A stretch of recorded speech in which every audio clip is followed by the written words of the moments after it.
Hollywood silver screen presenting the call up. तो कहानी की शुरुआत एक आलीशान बिल्डिंग से होती है, जहां पर 25वीं मंजिल पर आज देश के 8 सबसे होनहार गेमर्स को इकट्ठा किया गया था, जिन्हें आज यहां पर एक नए virtual reality game the call up का हिस्सा बनने के लिए बुलाया गया है, जिसे जीतने वाले प्लेयर को $1,00,000 मिलने वाले हैं। इसीलिए आज ये सभी लोग यहाँ पर पहुंच जाते हैं। तभी एक रोबोटिक आवाज सबसे पहले उनका स्वागत करती है और फिर सभी के सामने पड़े टैबलेट पर अपने होने की मौजूदगी दर्ज कराती, यानी कि सबको लॉग इन करने को कहा जाता है। इसके बाद उनसे अपनी जरूरी चीजों और कपड़ों को चेंज करके वहाँ पर रखा गया मोशन कैप्चर सूट पहनने को कहा जाता है। साथ ही इन लोगों को अपना एक यूनिक नाम भी दिया जाता है। और जब ये लोग कपड़े चेंज कर रहे होते हैं तो इन्हीं में से एक लड़का, जिसका नाम एडम है, जो थोड़ा मोटा है, इसीलिए कुछ लोग उसका मजाक उड़ाते हैं कि इतने तंग सूट में इतना मोटा लड़का कैसे आएगा।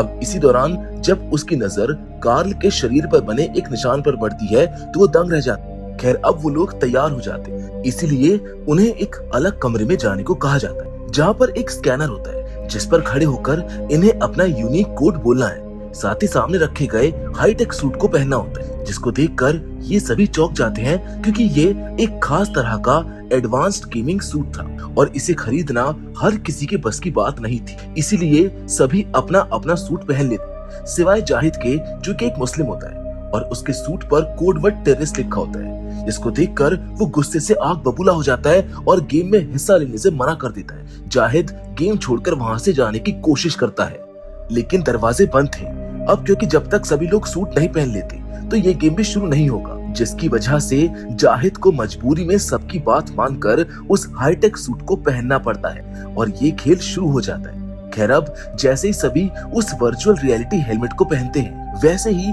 वो खाली दिखने वाला कमरा अचानक से एक रियलिस्टिक वर्ल्ड में बदल जाता है। देखते ही देखते उनके सूट मिलिट्री यूनिफॉर्म में कन्वर्ट हो जाते हैं और ये बिल्डिंग एक अलग दुनिया लगने लगती है, मगर हकीकत में ये सारी चीजें असली नहीं थी। इसी बीच उनके सामने एक सार्जेंट आता है, जो उन्हें उनके मिशन के बारे में बताता है। ये सभी सार्जेंट को देखकर चौंक जाते हैं और जैसे उसको देखने के लिए अपना हेलमेट उतारते हैं तो सार्जेंट वहां से गायब हो जाता है। दरअसल ये सार्जेंट एक इमेजिनरी ट्यूटोरियल था, जो उन्हें आगे का रास्ता दिखाने वाला था।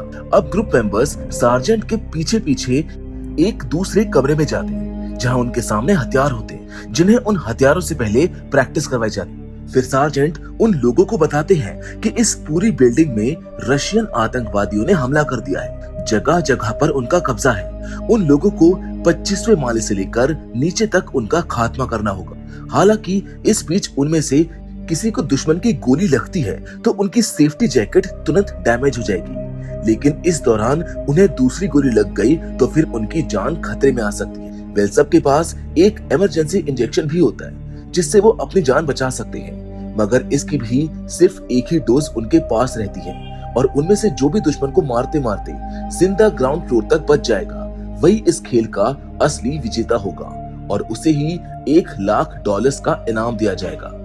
इसके बाद गेम का पहला लेवल शुरू हो जाता है, जहां सब आंद्रे को फॉलो कर रहे होते हैं, क्योंकि पहले आंद्रे एक आर्मी ऑफिसर हुआ करता था और उसे इस तरह के हालातों से निपटने का अच्छा खासा तजुर्बा था। इसीलिए आंद्रे ही पूरे ग्रुप को लीड करता है। वो लाइन में सबसे आगे बढ़ते हुए हर एक कमरे को चेक करता है और तभी अचानक उनका सामना एक आतंकवादी से होता है, जिसको देखकर ग्रुप के सभी लोग अपनी जान बचाने के लिए इधर उधर छिपने लगते हैं। लेकिन आंद्रे बिना किसी डर के उसका सामना करता है और उसको मौत के घाट उतार देता है। इस आतंकवादी के मरते ही एक आवाज सुनाई देती है और हमको पता चलता है कि इन लोगों का पहला लेवल पूरा हो चुका है, जिसके सारे पॉइंट्स आंद्रे को मिलते हैं, क्योंकि उसने अकेले ही उसको मारा था। इस बीच जब ये लोग उस बॉडी को छूने की कोशिश करते हैं तो उन्हें पता चलता है कि ये भी सार्जेंट की तरह एक वर्चुअल आइडेंटिटी है, जिसके बाद वो सभी अगले फ्लोर पर जाने के लिए सीढ़ियों से उतरते हैं और यही इन सबको इस चीज का एहसास होता है कि अगर उन्होंने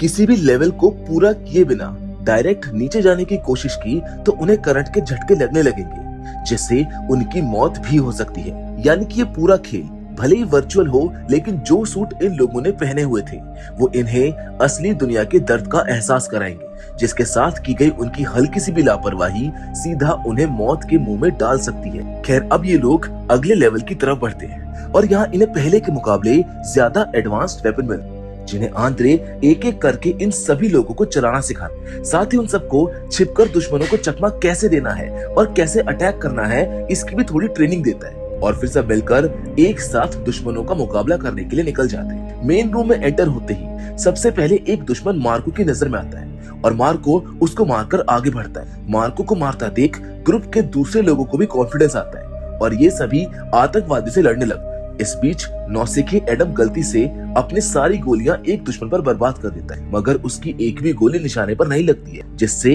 दुश्मन एडम पर हमला करने वाला होता है कि तभी आंद्रे आकर उसकी जान बचा लेता है। लेकिन बदकिस्मती से एक गोली उल्टा आंद्रे को लग जाती है, जिस वजह से उसकी सेफ्टी जैकेट डैमेज हो जाती है। यानी कि अब टीम का सबसे बेहतरीन खिलाड़ी खतरे में आ चुका था। वहीं दूसरी ओर हम टेलर नाम की एक लड़की को देखते हैं जिसे अब इस गेम से डर लगने लगा था और वो सभी को बताती है कि इस गेम का इनविटेशन तो उसके दोस्त को मिला था, लेकिन उसकी जगह वो यहाँ पर आ गई। वहीं शरी नाम की एक दूसरी लड़की उसको समझाती है कि ये सिर्फ एक गेम है और उसे इससे डरने की कोई जरूरत नहीं है। जिसके बाद हम शरी के सामने एक आतंकी को देखते हैं। शरी चाहकर भी उस पर गोली नहीं चला पा रही थी, तभी कार्ल वहाँ पर आता है और उस आदमी को मारकर गेम में अपना खाता खोलता है। मगर अफसोस अगले ही पल उसे गोली लग जाती है, जिससे उसका भी सेफ्टी जैकेट डैमेज हो जाता है। इससे पहले कि कार्ल खुद को संभाल पाता, वो दुश्मन की दूसरी गोली का शिकार हो जाता है, जिससे कार्ल अब बुरी तरह घायल हो चुका था। इसी बीच शरी आकर उस एनिमी को मार गिराती है और कार्ल को संभालने के लिए उसके पास जाती है, जो कि दर्द से पूरी तरह तड़प रहा था। यहाँ शैली अपना हेलमेट उतारकर ये देखने की कोशिश करती है कि कहीं उसको गोली तो नहीं लगी, लेकिन हकीकत में कार्ल के शरीर में कहीं पर भी गोली का निशान नहीं था। लेकिन जो दर्द उसको हो रहा था वो गोली लगने से भी बदतर था। तभी वहाँ पर आंद्रे आता है और अपना इमरजेंसी इंजेक्शन कार्ल को इंजेक्ट कर देता है, जिससे गोली लगने का वो घाव भर जाता है और कुछ ही देर बाद कार्ल राहत की सांस लेता है, लेकिन वो खुद को अभी भी जख्मी महसूस कर रहा था। इस घटना से कार्ल इतना घबरा जाता है कि उसे उल्टियां तक आने लगती है। उसे ये कहीं से भी कोई गेम नहीं लग रहा था, जिसके बाद वो सभी लोग अपना अपना हेलमेट खोलकर कुछ देर का ब्रेक लेते हैं। वहीं एडम को कुछ ग्रेनेड मिलते हैं, जबकि कार्ल सबको बताता है कि उसको असली झटके महसूस हुए और उसके हिसाब से ये जरूर कोई रियलिटी टीवी शो है। जिसको सुनकर जाहिद थोड़ा डर जाता है, क्योंकि वो नहीं चाहता था कि टीवी पर लोग उसके सूट पर लिखे टेररिस्ट नाम से उसे जाने। इसीलिए वो हेलमेट उतारने लगता है, लेकिन हमेशा की तरह वो इसमें नाकाम रहता है। उसको लगता है कि ये पूरा सूट अब उसके शरीर से जुड़ चुका है और अब उन्हें ये पूरा खेल कोई इंसानी प्रयोग लगने लगता है।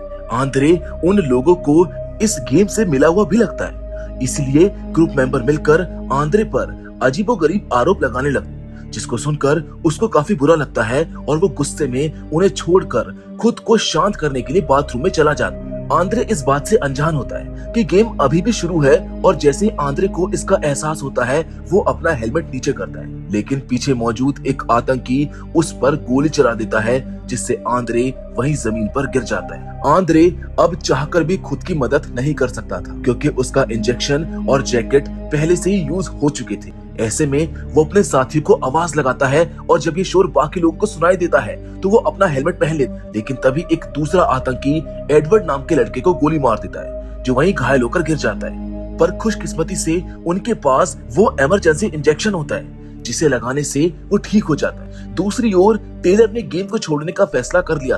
वो सीढ़ियों से नीचे जाने लगती है, पर वहां लगे बिजली के झटके उसके प्लान को फेल कर देते। कुछ समय में आतंकवादी दोनों तरफ से उन लोगों पर गोलियों की बौछार करने लगते हैं और जवाब में ग्रुप मेंबर्स भी उनका डटकर सामना करते। तभी एडम बड़ी सूझबूझ से एक ग्रेनेड उन लोगों के ऊपर फेंकता है, जिसके ब्लास्ट से बाकी बचे आतंकवादी मारे जाते हैं और ये लेवल भी पूरा हो जाता है, जिसमें इस बार सबसे ज्यादा पॉइंट एडम को मिलते हैं। इसी दौरान उन लोगों को आंद्रे की चीख सुनाई देती है, जो कि किसी तरह रेंगते रेंगते उन तक पहुंचने की कोशिश करता है और तभी वो अपना हेलमेट उतारता है, जहां पर उसको एक टाइमर सुनाई देता है, जिसके खत्म होते ही आंद्रे के सर में जोरदार बिजली के झटके लगने लगते हैं और वो वहीं पर दम तोड़ देता है। शैली उसके पास पहुंचकर उसे सीपीआर देने की कोशिश करती है, लेकिन इसका कोई भी फायदा नहीं होता है। और अचानक एक आवाज आती है और उन्हें अगले लेवल पर जाने के लिए कहा जाता है। लेकिन अब वो लोग आगे नहीं खेलना चाहते थे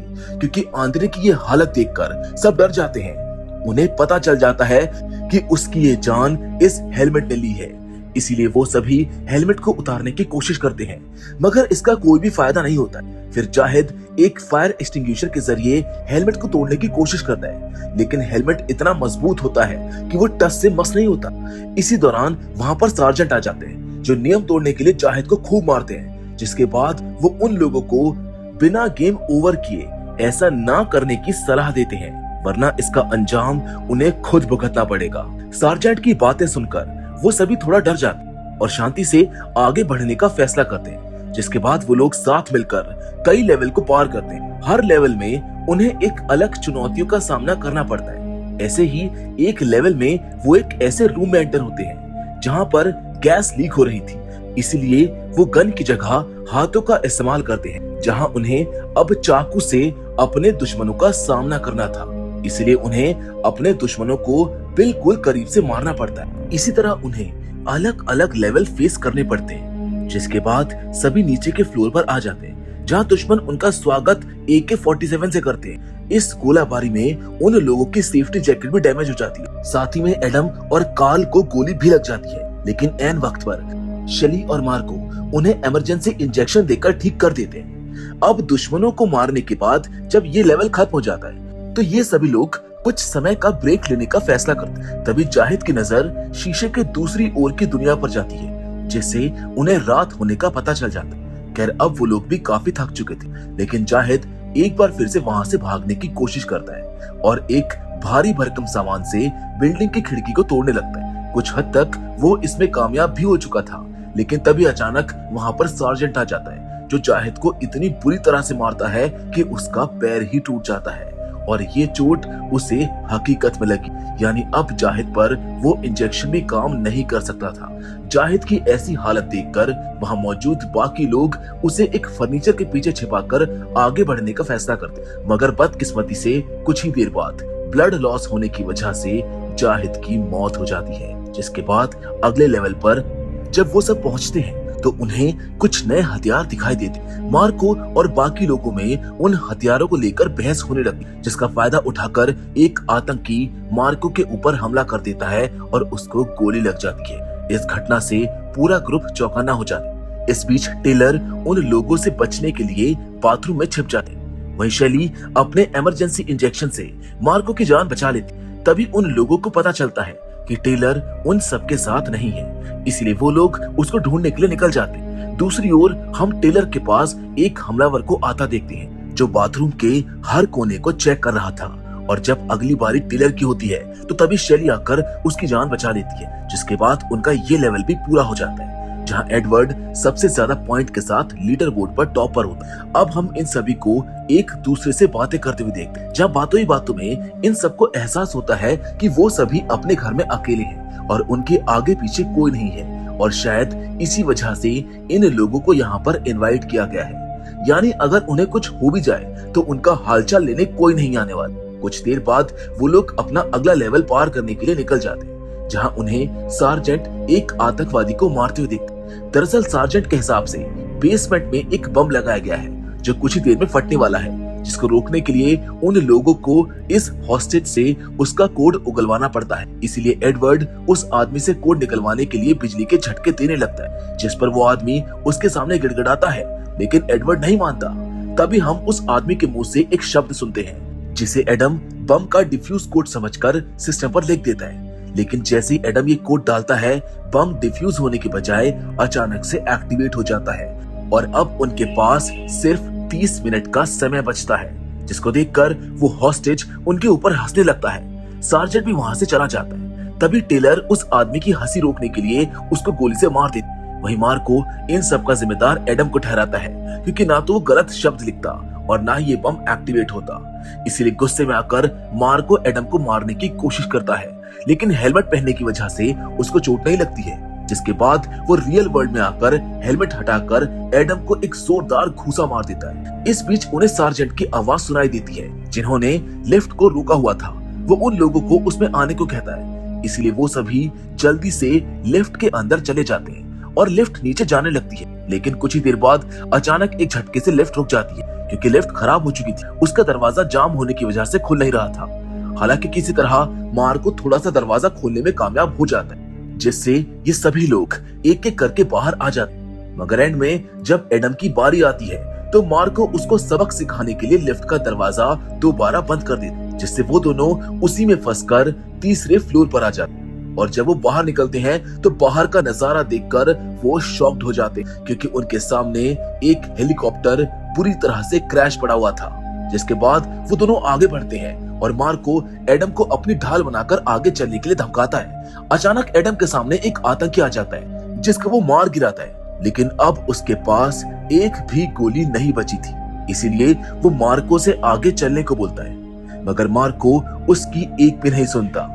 जिसके बाद वही होता है जिसका सभी को डर था। कुछ ही सेकंड बाद एक हमलावर की गोली से एडम वहीं पर मारा जाता है। वहीं चौथे फ्लोर पर हम बाकी के लोगों को देखते हैं जिनके हाथ कुछ एडवांस्ड हथियार लग जाते हैं। वो सभी उन्हें रख ही रहे होते हैं कि अचानक एक आतंकी कमरे में स्मोक ग्रेनेड फेंक देता है, जिससे पूरा कमरा धुएं से भर जाता है। ये देखकर काल को अपने अतीत की याद आ जाती है। दरअसल उसके शरीर पर जलने का वो निशान एक दर्दनाक दुर्घटना थी जिसमें उसकी गर्लफ्रेंड की मौत हो चुकी थी। इस पूरी घटना का जिम्मेदार काल आज भी खुद को मानता है और अब ऐसे में ये धुआं देखकर उसे सब कुछ फिर से याद आने लगा। शैली किसी तरह उसको समझाकर अपने साथ लेकर चली जाती है, जहां वो लोग दुश्मनों का सामना करते हुए ग्राउंड फ्लोर तक पहुंच जाते हैं। यानी कि अब वो लोग इस खेल के अंतिम पड़ाव पर थे, लेकिन अब उनके पास गोलियां लगभग खत्म हो चुकी थी। इसलिए टेलर हथियार की खोज में दूसरे कमरों को खंगालने लगती है, जहां उसे कुछ इमरजेंसी इंजेक्शन मिलते हैं। और जब वो इन इंजेक्शंस को लेकर जा रही होती है कि तभी वहां पर मार्को आ जाता है और टेलर से